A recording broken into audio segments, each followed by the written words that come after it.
Good morning. My name is Ryan Foley, and today I'm going to be talking about the First Amendment in public schools. But before I begin, we need to know what the First Amendment actually states.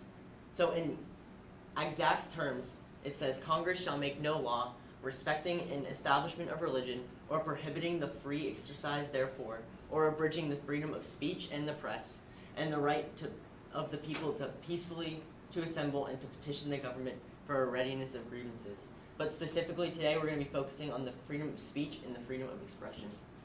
So the research question I was presented was, how are the limitations of students' rights an illustration of the First Amendment in U.S. public schools?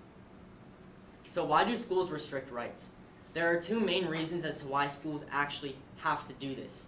To maintain order, so kids can get the education they need without having to worry about their day being disrupted, and to make sure they can maintain safety, so that they can learn. The first case I'm going to bring up is Hazelwood School District versus Kuhlmeier. Kuhlmeier published an article in her school newspaper about students in her school having teenage pregnancies and had interviews with them as well. And her principal did not want her to publish this, and he forced her to not. And so she sued the school, and the Supreme Court ruled in the favor of the school district because these articles posed a danger threat to the students who had the teen pregnancy, because they could be targeted for maybe not fulfilling like a moral code. And then the order of the day would be disrupted because this would be the news going around the school instead of what they actually should be learning. Tinker versus Des Moines. Mary Beth, John, and Christopher Eckhart, Mary Beth and John Tinker and Christopher Eckhart wore armbands to protest the Vietnam War. These are the armbands right here. And the principal had stated before that he did not want these to be worn in the school, yet they wore them anyway.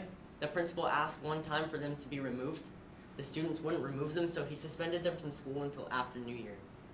The ruling for this Supreme Court case was 7-2 for Tinker after she had sued the school, but Justice Black, who was one of the people who in opposition of the case, stated that time, place, and manner should have been taken into account for this ruling, and that's why he was in opposition to it. So time, place, and manner.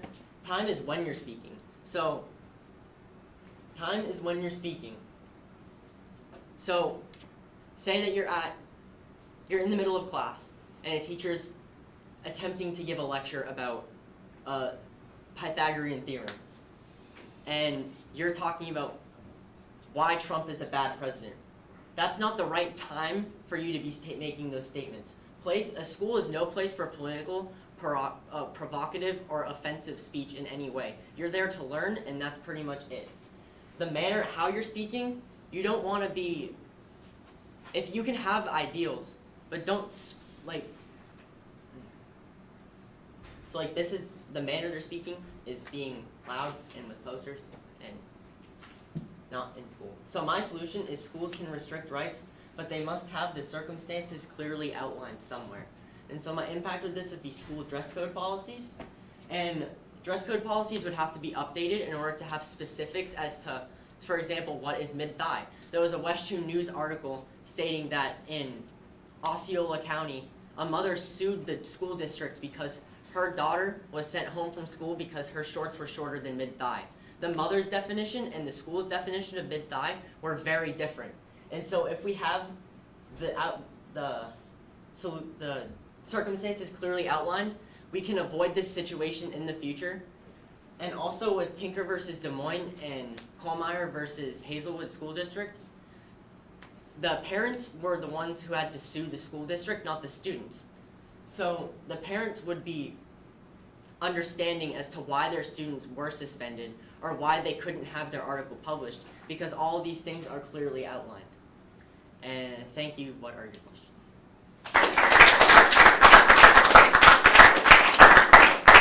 All right, 2 questions for you. How did you handle the differing perspectives in order to reach a conclusion? So I looked at why it would be bad and then why it would be good, and then ultimately there was more evidence as to why it would be good, like that schools can restrict their rights. But the different viewpoint of that it would be oppressing rights kind of was difficult to handle, but I realized that in order to keep people safe, you have to restrict some freedoms. Thank you. And second question. What advice would you have for other researchers who consider this topic? Make sure you look at everything.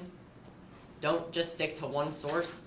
And if you're set in one way of a viewpoint, erase all your biases before going to this topic so you can look at it objectively and make sure what the best answer is actually. All right, cool. Thank you. You're done.